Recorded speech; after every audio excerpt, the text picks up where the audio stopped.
पिछले एपिसोड में हमने देखा था कि वांग आगे बढ़ते हुए वुफेंग वैली के पास आ गया होता है। वहां आने के बाद उसे कुछ डिसाइपल की आपस में हो रही फाइट दिखाई देती है। उन्हीं में टैंग फैमिली का भी एक डिसाइपल था जो कि वुफेंग वैली के एक सीनियर डिसाइपल के साथ फाइट कर रहा था। टैंग फैमिली का डिसाइपल काफी ज्यादा पावरफुल होता है, इसलिए उसने वुफेंग वैली के डिसाइपल की बहुत ही बुरी हालत कर दी थी। इस वजह से वुफेंग वैली का वो डिसाइपल ऐसा लग रहा था कि हार जाएगा, जो देखकर तो सारे एल्डर वगैरह भी हैरान रह चुके थे। जिसके बाद यहाँ से ये एपिसोड शुरू होता है। तो इस एपिसोड की शुरुआत में टैंग फैमिली का डिसाइपल और सीनियर डिसाइपल अब भी आपस में फाइट कर रहे थे। टैंग फैमिली के डिसाइपल के पास जो उसका फैमिली वाला वेपन था वो उसका फायदा उठाते हुए बहुत ही बढ़िया तरीके से सीनियर डिसाइपल को मारे जा रहा था। कोई चांस ही नहीं लग रहा होता है सीनियर डिसाइपल का कि यहाँ पर वो जीत जाएगा, लेकिन फिर भी वो जल्दी हार मानने वालों में से नहीं था। वो अपनी पूरी ताकत लगा देता है उस बंदे को हराने के लिए। उस बंदे का जो स्वॉर्ड था उसके अंदर से भयंकर तरीके का ऑरा निकल रहा था। उसे रोकने के लिए उस सीनियर डिसाइपल ने अपने भाले की पावर को एक्टिवेट कर लिया था। उस वजह से वो दोबारा से टैंग फैमिली के डिसाइपल के साथ फाइट कर रहा होता है। उसे लग रहा था कि शायद अब मैं इतना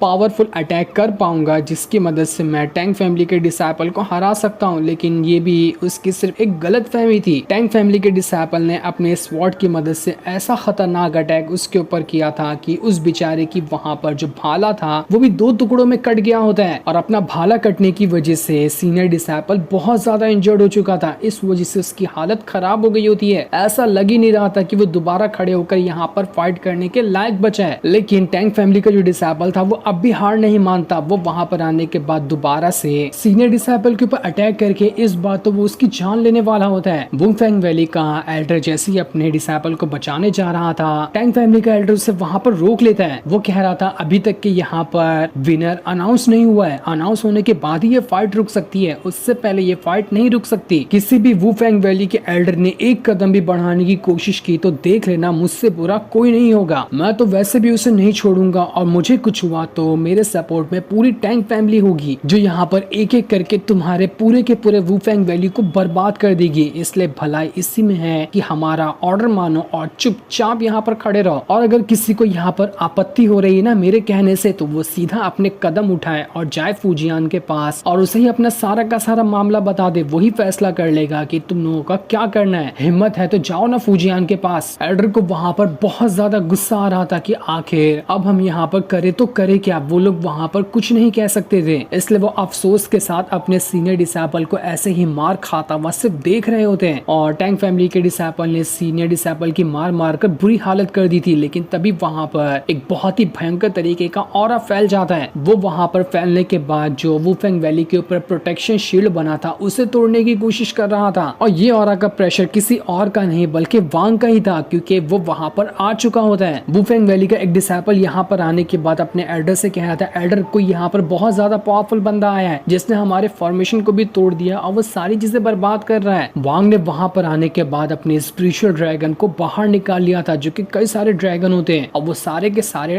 ड्रैगन जो थे उसके ऑरा से ही बने होते हैं। बहुत ही खतरनाक वाली एंट्री यहाँ पर वांग ने ली थी। वहां आने के बाद वो वुफेंग वैली से कह रहा होता है मैंने सोचा ही था कि आखिर ये वुफेंग वैली भी इस टैंग फैमिली के साथ की ही निकलेगी। तुम लोग भी यहाँ पर टैंग फैमिली का सपोर्ट करते हो और उसका कहना मानते हो ना, तो मैं तुम लोगों को भी नहीं छोड़ने वाला। वांग के जो ड्रैगन थे वो वहां पर वुफेंग वैली के फॉर्मेशन को तोड़ने की कोशिश कर रहे थे, जो कि फायर स्वॉर्ड फॉर्मेशन है। ये प्रोटेक्शन शील्ड से भी ज्यादा खतरनाक है, इससे कोई नॉर्मल कल्टीवेटर बिल्कुल भी नहीं तोड़ सकता। ये पूरे के पूरे वुफेंग वैली को कवर करके रखता है। इस फॉर्मेशन को बनाने में 5 बहुत ही ज्यादा डिवाइन स्वॉर्ड की जरूरत पड़ती है, जिसकी मदद से ये फॉर्मेशन तैयार होता है। वांग के ड्रैगन भी उस फॉर्मेशन को नहीं तोड़ पा रहे थे। टैंग फैमिली का जो एल्डर होता है वो वांग से कह रहा था तुमने तो देख ही लिया होगा कि ये फायर स्वॉर्ड फॉर्मेशन कितना ज्यादा खतरनाक है। आज जरा तुम टेस्ट भी कर लेना इसकी मजबूती का, तुम्हें खुद ब खुद अंदाजा हो जाएगा कि ये फॉर्मेशन कितना ज्यादा स्ट्रॉन्ग है, जो छोटे मोटे कल्टीवेटर से तो टूट ही नहीं सकता। वांग कह रहा होता तुम लोग क्या मुझे यहाँ पर बेवकूफ समझते हो? ये जो फायर स्वॉर्ड फॉर्मेशन है ना वो एक फॉरबिडन फॉर्मेशन है। इसका इस्तेमाल जो लोग अगर ठीक तरह से कल्टीवेशन करते हैं तो उन लोगों के लिए करना अलाउड भी नहीं है। ये रिस्ट्रिक्टेड फॉर्मेशन है जिसका जल्दी कोई इस्तेमाल नहीं कर सकता। तुम लोगों ने उल्टा इस चीज का इस्तेमाल किया और यहाँ पर मेरे सामने अकड़ दिखा रहे हो। लोगों की अकड़ तोड़ने का क्या, मुझे तो लोगों की हड्डियां तोड़ने का भी बहुत ज्यादा शौक है। तो ठीक है, मैं तुम्हारी आंखों के सामने तुम्हारे इस स्वॉर्ड फॉर्मेशन को तोड़ कर दिखाता हूँ। इसके बाद वांग ने वहां पर अपनी पावर का इस्तेमाल करना शुरू कर दिया था ताकि उस पावर का इस्तेमाल करते हुए वो फायर स्वॉर्ड फॉर्मेशन को तोड़ सके। वो अपनी पावर का इस्तेमाल करते हुए सबसे पहले पूरे फॉर्मेशन को घेरने की कोशिश कर रहा होता है। एक बार वो फॉर्मेशन को घेर ले उसके बाद उसे तोड़ना आसान हो जाएगा। इस फॉर्मेशन को तोड़ने के लिए कोई नेटसन सोल लेवल के पीक वाला बंदा या फिर उससे भी ज्यादा पावरफुल बंदा चाहिए, तभी वो जाकर इस फॉर्मेशन को तोड़ सकता है। इसलिए वांग ने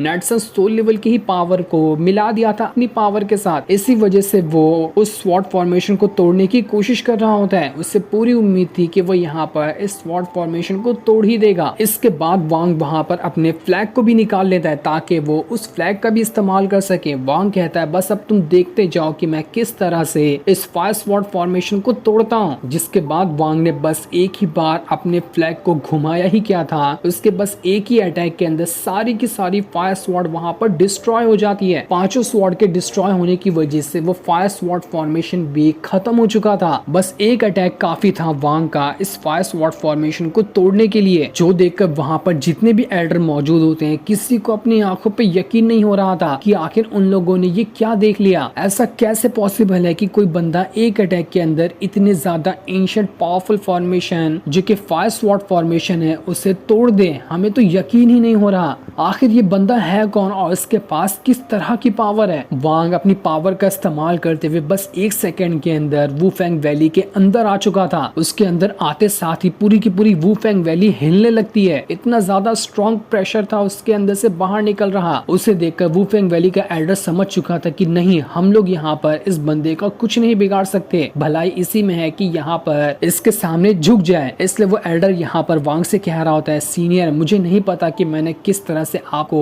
ऑफेंड कर दिया जिस वजह से आप हमारे लिए इतना ज्यादा गुस्सा हैं, लेकिन कुछ भी हो मैं यहाँ पर आपसे माफी मांगना चाहता हूँ। वांग वहाँ पर कहता है मैं यहाँ पर सिर्फ एक बंदे के लिए आया हूँ क्योंकि पास से गुजरते हुए मैंने किसी टैंक फैमिली के बंदे का ऑरा महसूस कर लिया था, उसी वजह से मैं यहाँ पर आया हूँ और वो तुम्हारे सामने ही खड़ा होगा। जो सुनकर तो टैंक फैमिली का जो डिसाइपल था वो पगला चुका था कि कहीं ये मेरे बारे में बात तो नहीं करना है ना, आखिर मैंने इसका क्या बिगाड़ा जो ये यहाँ पर मुझसे फाइट करने के लिए आया है। वुफेंग वैली के एल्डर कह रहे थे आप यहाँ पर आने के बाद अगर टैंक फैमिली के मेंबर को मार देंगे तो उस वजह से टैंक फैमिली हमारी दुश्मन हो जाएगी, इसलिए हमारी जिम्मेदारी है इस टैंक फैमिली के मेंबर को बचाना, आप उसे नहीं मार सकते। जिस पर वांग कह रहा होता है तुम्हारा एटीट्यूड तुम्हारे मुंह से टपकते हुए दिखाई दे रहा है, जिसके पास जितना एटीट्यूड होगा उसकी मौत उतनी ही बुरी तरीके से होने वाली है। उधर टैंक फैमिली का जो वो डिसाइपल था वांग को देखकर कहता है तो अच्छा तुम ही वो हो ना जिसने स्पिरिचुअल रूट के फॉर्मेशन को तोड़ा है, मुझे समझ आ चुका कि ये तुम ही थे जिसने हमारे रूट के फॉर्मेशन को तोड़कर हमें इतना ज्यादा परेशान किया। मैं तो वैसे भी तुम्हें ढूंढ रहा था लेकिन देखो तुम तो खुद मेरे सामने आ चुके हो, तुमने अपनी मौत की तरफ कदम बढ़ाया है। वांग उससे कहता है तेरी कोई औकात नहीं कि तू अपने गंदे मुंह से मेरा नाम ले, मैं तेरी जुबान खींच लूंगा। टैंक फैमिली का कोई भी ऐसा मेंबर नहीं जो मेरा नाम अपने मुंह से ले सके। इसके बाद वांग ने बस एक ही बार अपनी रेड लाइटनिंग की पावर का इस्तेमाल करते हुए उस बंदे के ऊपर अटैक ही क्या किया था। बस एक अटैक के अंदर वो बंदा वहां पर मर ही जाता है। बस उसका नाम लेने की वजह से वांग को इतना गुस्सा आया कि बस उसने यहाँ पर उसे खत्म ही कर दिया। गंदे लोगों के मुंह से तो वांग अपना नाम तक सुनना नहीं पसंद करता। इस चीज को देखकर तो सारे के सारे लोग घबरा चुके थे। टैंक फैमिली का एल्डर जो कुछ टाइम पहले इतना ज्यादा उछल रहा था वो सबसे पहले डर के मारे पीछे घसक जाता है, सारे के सारे वुफेंग वैली के एल्डर के पीछे, ताकि वांग अगला मेंबर उसे ही टैंक फैमिली का समझकर।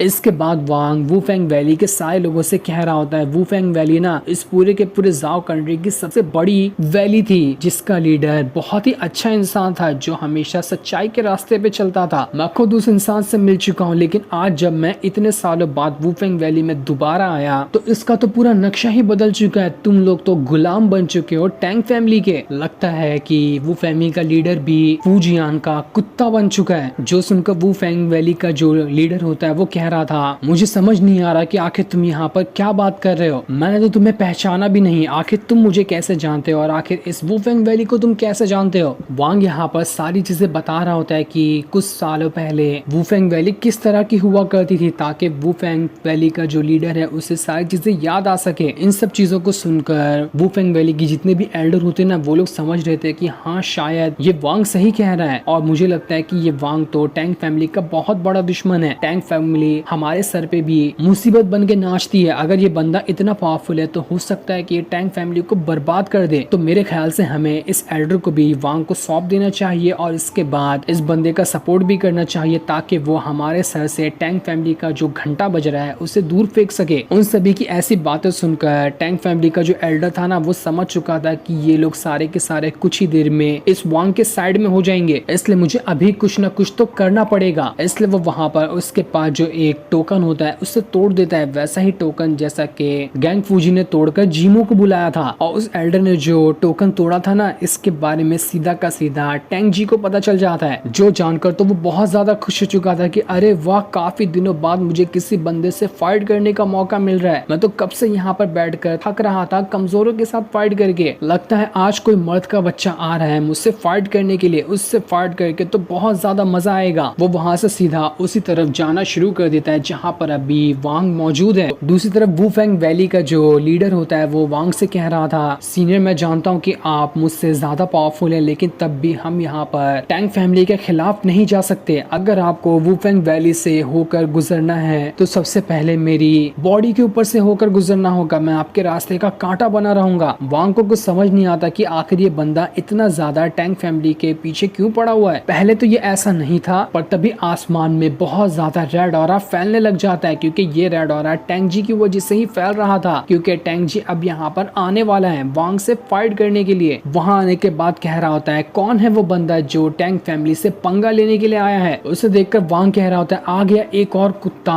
टैंग फैमिली का, जरा देखूं तो इसके अंदर कितना दम है। टैंग जी जो वहां पर आया था वो अपनी पावर का इस्तेमाल करते हुए वुफेंग वैली के जितने भी लोग होते हैं उन सभी के ऊपर ही अटैक कर रहा होता है। इस वजह से उन लोगों की वहां पर हालत खराब हो रही थी। इस चीज को देखकर वुफेंग फैमिली का जो लीडर होता है ना, वो टैंग जी से कह रहा था, आखिर तुम यहाँ पर ऐसा क्यों कर रहे हो, तुम्हारे अटैक की वजह से इस वांग को तो कुछ नहीं हो रहा, उल्टा हमारे ही डिसाइपल को तकलीफ हो रही है। जो सुनकर टैंग जी कहता है, कौन है रे तू, कमजोर लोगों की औकात कैसे वे मेरे से बात करने की। इसके बाद टैंग जी उस लीडर के ऊपर ये अटैक करते हुए उसे वहां पर काफी ज्यादा इंजर्ड कर देता है। वांग ये देखकर सोच रहा था कि ये लीडर और उसके साथ जितने भी एल्डर है ना, वो सभी नेटसन सोल लेवल के मिड स्टेज पे हैं, पर तब भी सिर्फ एक ही अटैक टैंग जी का काफी था इन लोगों की हालत खराब करने के लिए, जिसका मतलब साफ है कि ये टैंग जी जो है वो नेटसन सोल लेवल के मिड स्टेज से तो आगे ही होगा। हो सकता है कि ये नेटसन सोल लेवल के पीक पर हो, उसके बाद वो ट्रांसफॉर्मेशन पीरियड में भी जा सकता है। जरूर इसके पास उसी स्पिरिचुअल फॉर्मेशन का जो रूट है ना, उसकी पावर को घसीट के ये इतना ज्यादा पावरफुल बना होगा। हो सकता है कि ये 9 पावरफुल कल्टीवेटर में से एक है। तब टैंग फैमिली का जो एल्डर होता है वो टैंग जी से कहता है, ये वांग जो खड़ा है ना यहाँ पर, यही वो बंदा है जिसने हमारे डिसाइपल को मारा और हमारी टैंग फैमिली के बारे में ऐसा ऐसा कह रहा था, इसे मत छोड़ना, इसे यहीं पर मार डालना। इसने कहा ये हर वो इंसान को मार देगा जिसका नाम भी टैंग फैमिली से जुड़ा हुआ है, इसलिए तुम इसे यहाँ पर जिंदा नहीं छोड़ सकते, इसे खत्म कर देना तुम। ये देखकर टैंग जी जो होता है वो अपने पास से कई सारी सोल को बाहर निकालता है, जिन सोल को उसने कैद करके रखा था वो सारी की सारी सोल सीधा वांग की तरफ ही भेज देता है, ताकि वो सोल मिलकर वांग की जान ले सके। वांग अपनी पावर का इस्तेमाल करते हुए उन सभी सोल को रोकने की कोशिश कर रहा था। टैंग जी कह रहा होता है, दोस्त ज्यादा कोशिश करने की जरूरत नहीं है, कुछ ही टाइम के अंदर तुम भी इनकी तरह ही एक सोल बन जाओगे। जिस भी बंदे को मैं मारता हूँ ना, उसकी सोल को खा जाता हूँ, खाने के बाद वो सोल मेरी हमेशा के लिए गुलाम बन जाती है, तुम्हें भी अपना गुलाम बनाकर मुझे बहुत अच्छा लगेगा। वांग वहां पर अपनी कई सारी फ्लाइंग स्वॉर्ड को निकालता है और उसका इस्तेमाल करते हुए सभी के ऊपर अटैक किए जा रहा था, ताकि वो सारे के सारे लोगों की वहां पर जान ले सके। टैंग जी जब ये देखता है तो वो वहां पर अपनी और ज्यादा पावर को एक्टिवेट करने लगता है, और ज्यादा पावर को एक्टिवेट करते हुए उसने अपने सोल की भी तादाद को बढ़ा लिया था। ये देखकर वांग अब कई सारी स्वॉर्ड को बनाते हुए इन सभी की सभी स्वॉर्ड को टैंग जी की तरफ भेज देता है, ताकि वो सारी स्वॉर्ड मिलकर टैंग जी की भी यहाँ पर जान ले सके। टैंग जी अपनी पावर का इस्तेमाल करते हुए सभी की सभी स्वॉर्ड को वहां पर रोके जा रहा था, वो स्वॉर्ड वहां पर उसका कुछ नहीं बिगाड़ पा रही होती है। ये देखकर वांग कह रहा होता है, क्या हुआ, खाली एक ही तरीका है क्या तुम्हारे पास, खाली मेरी अटैक को तुम ब्लॉक किए जा रहे हो, कुछ अटैक तो जरा करके दिखाओ, अभी मैं तुम्हारे सारे के सारे ब्लॉक वाली टेक्निक को खत्म कर देता हूँ। इसके बाद वांग ने टैंग जी के ऊपर बहुत ही खतरनाक अटैक कर दिया था, जिस वजह से टैंग जी ने जितना भी ब्लॉक करने वाला फॉर्मेशन बनाया था वो सारा का सारा फॉर्मेशन टूट जाता है। इस चीज को देखकर वुफेंग वैली का जो लीडर होता है वो भी कह रहा था, बाप रे, ये तो वांग बहुत ही खतरनाक बंदा है, इस टैंग जी के सामने तो मैं नहीं टिक पा रहा, और इसके अटैक को इस वांग ने तो चुटकी बजाते हुए खत्म कर दिया। मुझे नहीं लगता कि ये टैंग जी यहाँ पर वांग के सामने टिक पाएगा, वो मर जाएगा लगता है आज। वांग कह रहा था, आखिर तेरी हिम्मत कैसे हुई मेरे सारे के सारे ब्लॉक शॉकिंग अटैक को रोकने की। तुझे पता भी है मैं 100 साल से इसे रिफाइन कर रहा था, लेकिन तूने एक ही अटैक करके मेरे सारे के सारे अटैक को डिस्ट्रॉय कर दिया। कहाँ छुप गया तू? मेरे सामने आ, मैं तुझे आज नहीं छोड़ने वाला। तब वहां पर वांग आता है जिसने एक और अटैक को एक्टिवेट कर लिया था। वो टेंगजी से कह रहा होता है क्या हुआ, इतने में हवा निकल गई क्या? ले एक और अटैक ले, इसका भी तो जरा टेस्ट चख ले कि ये कैसा है। वांग का जो ये अटैक होता है इससे भी टेंगजी रोकने की कोशिश करता है, लेकिन पहले से उसके सारे डिफेंस करने वाले अटैक डिस्ट्रॉय हो चुके थे, इसलिए वो वांग के इस वाले अटैक को बिल्कुल भी नहीं रोक पाता और इस वजह से वो बहुत ज्यादा इंजर्ड हो गया होता है। इंजर्ड होने की वजह से वो नीचे गिरते जा रहा था, लेकिन जैसे वो नीचे गिर रहा होता है ना, वहाँ पर एक बच्चे की सोल आती है। वो बच्चे की सोल कोई और नहीं बल्कि उसका छोटा भाई ही था, जिसे बचपन में ही इसने मार कर खा लिया था। उसके ही भाई की वहाँ पर सोल आ चुकी थी, जो यहाँ पर आने के बाद बहुत ज्यादा गुस्सा होती है। टेंगजी वहाँ पर अपने भाई की सोल को देखकर खुश भी हो रहा था और उदास भी हो रहा था। उसे समझ नहीं आ रहा होता है कि अब मैं यहाँ पर करूँ तो करूँ क्या। मैंने यहाँ पर अपने भाई को मारा और आज देखो मैं खुद मर रहा हूँ। उसे ऐसे देखकर तो उसके भाई की सोल और ज्यादा गुस्सा हो जाती है। उसने तो सीधा काफी खतरनाक अटैक करते हुए बची कुची टेंगजी के अंदर से जान भी निकालने की कोशिश की थी। टेंगजी के मरते साथ ही वांग जो होता है उसकी सोल को अपने पास रख लेता है, बिल्कुल एक गुलाम की तरह, ताकि आगे चलकर वो उसकी सोल का इस्तेमाल कर सके। इस चीज को देखकर टैंग फैमिली का जो एल्डर था वो पागल हो, वो कह रहा होता है नहीं नहीं नहीं, ऐसा नहीं हो सकता, ये ऐसा कैसे हो गया? टेंगजी नहीं मर सकता है, इस वांग ने तो इसे मार डाला। वो भागते हुए वांग के पास आता है, उससे कह रहा होता है मेरे सरकार मुझे माफ कर दीजिए, मैं आपके सामने कभी खड़ा होने की हिम्मत नहीं करूंगा, बस मेरी यहाँ पर आप जान बख्श दो, आप मुझसे जो करने कहोगे मैं वो सब करने के लिए तैयार हूँ। तब इस चीज को देखकर वुफेंग वैली के लीडर को भी वहाँ पर जोश आने लगता है। वो उस एल्डर को पकड़ते हुए कह रहा है आज तो यहाँ पर वांग के सामने देखकर इतना ज्यादा दिल मिला रहा है, ऐसे ही तुम लोगों ने पिछले कई सौ सालों से हमारी पूरी की पूरी वुफेंग वैली को परेशान करके रखा है। लीडर को अब समझ आ चुका था कि नहीं, ये वांग बहुत ज्यादा पावरफुल है और मैं उससे पंगा नहीं ले सकता। उसे समझ आ चुका होता है कि ये टैंग फैमिली को खत्म कर सकता है। उसके बाद वुफेंग